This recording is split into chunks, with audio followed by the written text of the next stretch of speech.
जय हिंद दोस्तों, हमारे यूट्यूब चैनल में आपका स्वागत है।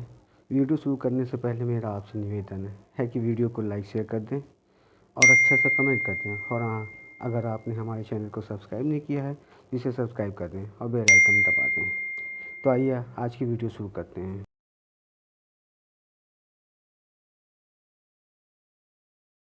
भारत के इतिहास राजाओं महाराजाओं की कहानियों से पता पड़ा है। सिर्फ इतिहास ही नहीं बल्कि ज़मीन भी इन राजाओं के होने का सबूत देती है। देश में आपको कई सारे किले पुराने महल देखने को मिल जाएंगे।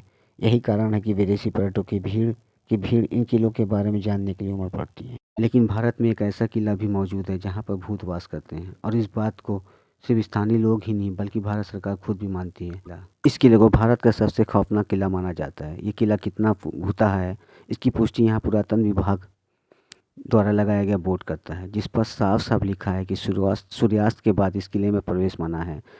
इन सब बातों ने भानगढ़ किले को और भी खौफनाक बना दिया है, क्यों पिछले 500 सालों से इस किले का रहस्य नहीं सुलझाया जा सका है। इसके पीछे कई कहानियां हैं, लेकिन सबसे पहले इस किले का इतिहास जान लेते हैं। दोस्तों, यह किला 1573 में राजा भगवान दास जी ने बनवाया था। यह किला राजस्थान के अलवर में स्थित है।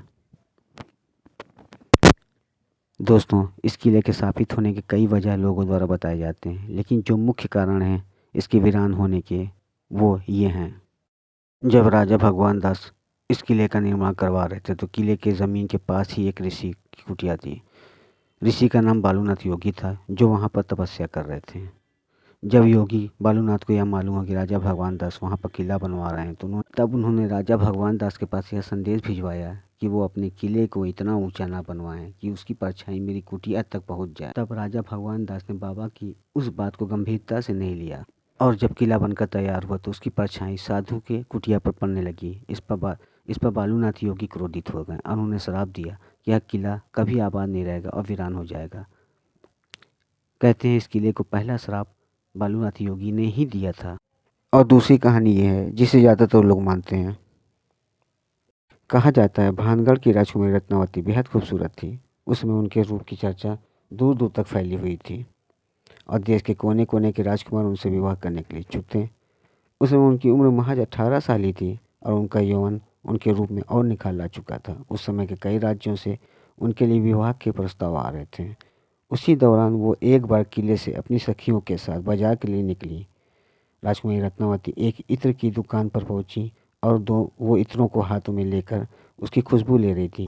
उसी समय उस दुकान से कुछ ही दूरी पर सिंधु खेड़ नाम का व्यक्ति खड़ा होकर उसे बहुत ही गौर से देख रहा था। वह उसी राज्य में रहता था, लेकिन वह काले जादू का बहुत बड़ा महारथी था। ऐसा बताया जाता है कि वो राजकुमारी के रूप का दीवाना था और उससे बेहद प्यार करता था। वह किसी भी कीमत पर राजकुमारी को प्राप्त करना चाहता, इसलिए उसने उस दुकान के पास जाकर राजकुमारी को वशीकरण करने के लिए एक इत्र के बोतल में, जिसे वो पसंद कर रही थी, उसमें काला जादू कर दिया। लेकिन उसे यह करते हुए राजकुमारी की सहेली ने उसे देख लिया। जब राजकुमारी महल की तरफ जाने लगी, रास्ते में उसने राजकुमारी को यह बता दिया। इसके बाद राजकुमारी रत्नावती ने उस इत्र के बोतल को उठाया और उसे पास के एक बहुत ही बड़े पत्थर पर पटक दिया। पत्थर पर पटकते ही वो बोतल टूट गया और सारा इत्र उस पत्थर पर बिखर गया। इसके बाद वो पत्थर फिसलते हुए उस तांत्रिक सिंधु खेड़ के पीछे चल पड़ा और तांत्रिक को कुचल दिया, जिससे उसकी मौके पर मौत हो गई। तांत्रिक ने मरने से पहले यह श्राप दिया कि भानगढ़ किले में कोई भी जिंदा नहीं बचेगा और उनकी आत्माएं हमेशा यहीं भटकती रहेंगी। इत्तेफाक देखिए, तांत्रिक के श्राप देने के कुछ ही दिनों के बाद भानगढ़ और अजबगढ़ में भयंकर लड़ाई हुई और अजबगढ़ की सेना मजबूत थी। उसने भानगढ़ किले पर कब्जा कर लिया और किले में खूब कत्लेआम किया। जो भी मिला सबको कत्ल कर दिया, यहाँ तक कि राजकुमारी की भी मौत हो गई। कहते हैं उसी वक्त से उस किले में उनकी आत्माएं आज भी भटक रही हैं। आसपास के लोगों की माने तो रात में उन्हें इस किले से हंसने की, रोने की, खिलखिलाने की, घुंघरूओं की आवाज़ें आती रहती। लोगों का कहना है कि जो भी रात में इसके किले की तरफ गया वह कभी वापस लौट कर नहीं आया। धीरे धीरे वक्त के साथ भानगढ़ किले का खौफ बढ़ता गया। जब भानगढ़ किले का निर्माण हुआ तो इस किले के आसपास का इलाका आबाद था, लेकिन जैसे जैसे इस किले की कहानियाँ आती गईं, यहाँ के लोगों ने भी इस जगह से दूर जाना उचित समझा और अपनी बस्ती इस किले से दूर बसा ली। इस तरह से ये किला वक्त के साथ अकेला होता गया और वीरान हो गया। आज की वीडियो यहीं तक। अगर वीडियो अच्छी लगे तो चैनल को सब्सक्राइब कर दीजिएगा। जय हिंद, जय भारत।